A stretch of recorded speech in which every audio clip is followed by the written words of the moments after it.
Meron akong mga circuit na ibabahagi sa inyo kasi para sa akin ito ay fundamentals na nung natutunan ko, ang laki ng impact dun sa ginagawa kong trabaho, lalo na pag nagto-troubleshoot, nag-a-analyze ng circuit. So, una ko nang na-experience, then later on, nalaman ko na, may mga tawag pala sa mga ganun klaseng circuit at sa ganun klaseng behavior. So, ilan sa mga circuit na yan ay yung indirect control, latching control, interlocking control, isama na natin yung interfacing and amplification. So, isa-isahin natin yan, then sana magkasya sa isang video. Siyempre kasi kung 20,000 worth yung isang course na ganito, hindi talaga yan kayang ubusin sa isang araw nga lang, mahirap na. So paano pa kaya sa minuto lang na pagbabalik aral? Subukan natin. Ito yung una, yung indirect control. Gawin natin sa simulation dito sa software. Dito sa indirect control. Okay, kasi sa isang circuit, magsisimula tayo, no? Ito ay symbol ng ilaw or load. Okay, so dito pag nag-play tayo ng circuit, nag-simulate tayo, no? Diba? Ang goal is laging ma-energize yung isang load. Ngayon, para magkaroon siya ng control, kakabitan natin yan ng switch or push button, depende sa hinihingi ng condition o pangangailangan. So, diyan nilagyan natin siya ng switch. Direkta nating nakokontrol mula dun sa switch or push button. Ayan. Pag na-trigger siya, yun, ay energize na. Ngayon, sa indirect control, yung load natin na ilaw, hindi dyan sa kanya dediretso yung push button.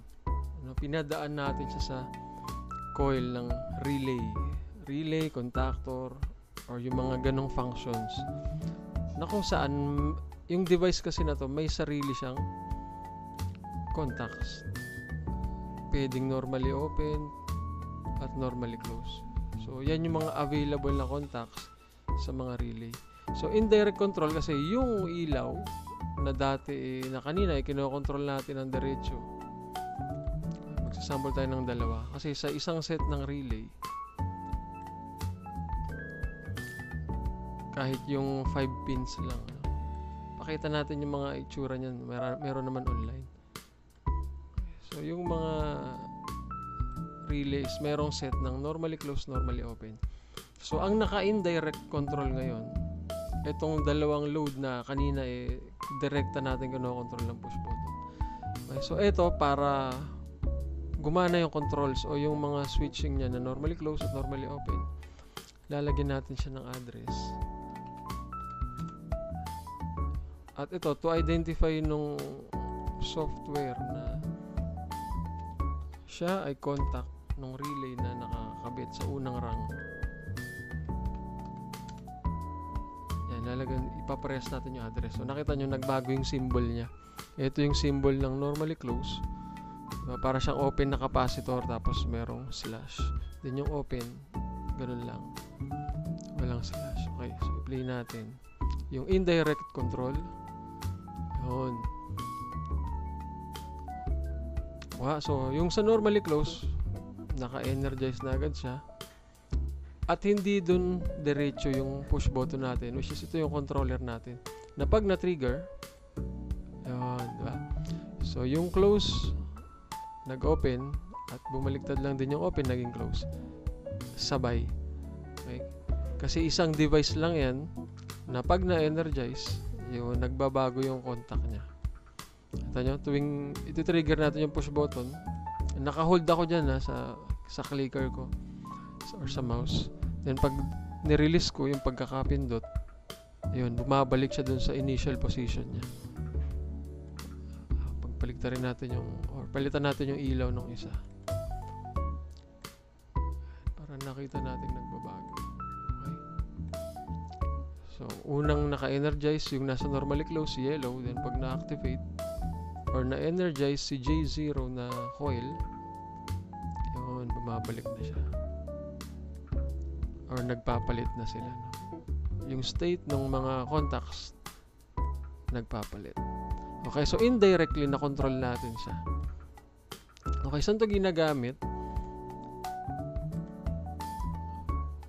Well, posible or baka marunong kayo sa wiring ng mga sasakyan, motor.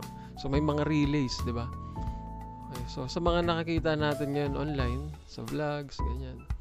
So ginagamit siya kasi merong effect dito sa mga load.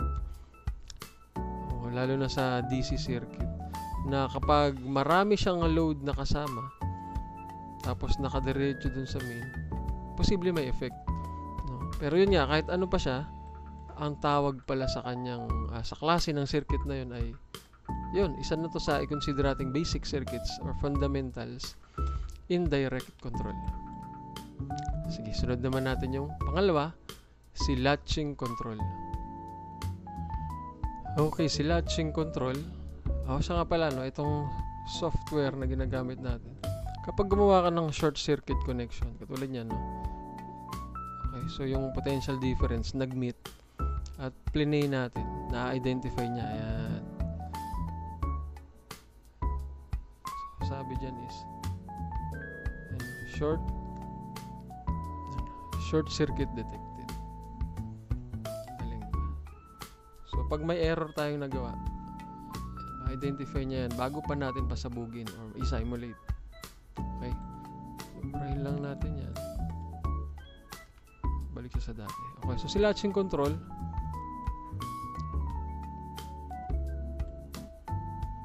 ay isang set lang din ng yan. So, isang push button, ilaw, din yung latching part is eto, isang normally open normally open contact nung ginamit nating relay. So J0, same address niya. Yan, isang normally open na nakaparallel dito sa push button. Play natin. Huwag na muna natin lagyan ng kinokontrol na load.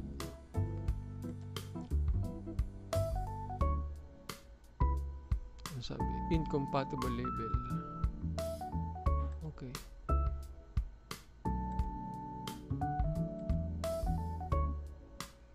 Oo nga pala kasi nandito lang sa taas si J0. So nagdoble. Ay, babalikan kasi natin yan mamaya. So, gawin natin itong J1.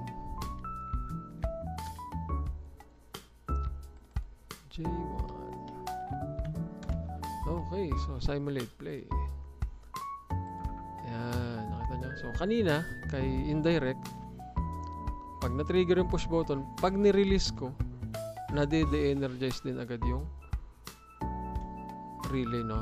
Tulad nito. Pag ni-release ko, ayun, bumalik sa normal state.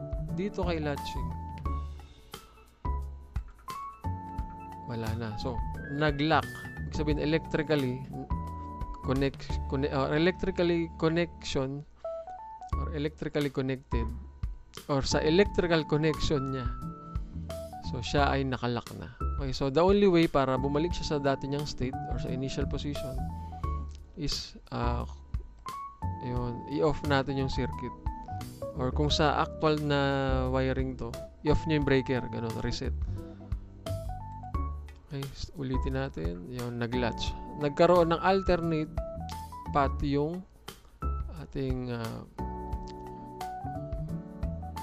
flow ng voltage dito sa baba ng push button.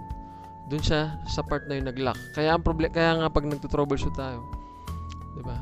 Ang madalas na problema dyan, pinindot na ng operator, kung di operator man yung isang makina, pinindot niya na, dapat tuloy-tuloy nang umaandar yung process ng isang makina na yun.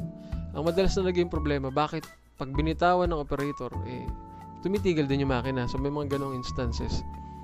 So doon pa lang, madali nyong malaman, ito lang pala. So titingin kayo sa diagram, kabisado nyo na, no? Wala lang tinginan sa diagram, mayroon agad kayong part na pinag-iisipang posibleng cause bakit ganun yung nagiging problema ng isang, or sabihin natin isang equipment lang, no?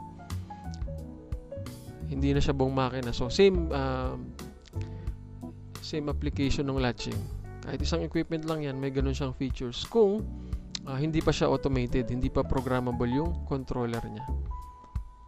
Okay, ngayon para hindi tayo next condition is dapat kaya nating i-de-energize yung circuit kahit hindi tayo nag-off ng breaker, kasi syempre inappropriate na dun ka lagi mag-adjust, di ba? Hindi naman laging in-off yung breaker. Gagawin natin, magsi-series tayo ng isa pang pindutan. Okay. Ito naman ngayon yung normally close. Lagyan natin siya ng label na on. Then off yung isa. Or pag in-apply na to sa motor control circuit, start and stop lang siya, no? Play natin. Yun, so naka-on. Then dito na tayo, may sarili na tayong push button para mag-off.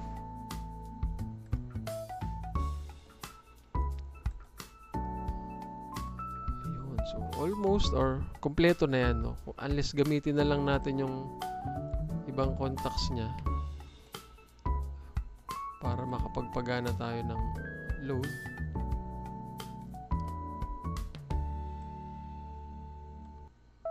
Ay, madikit yun. Then address J1.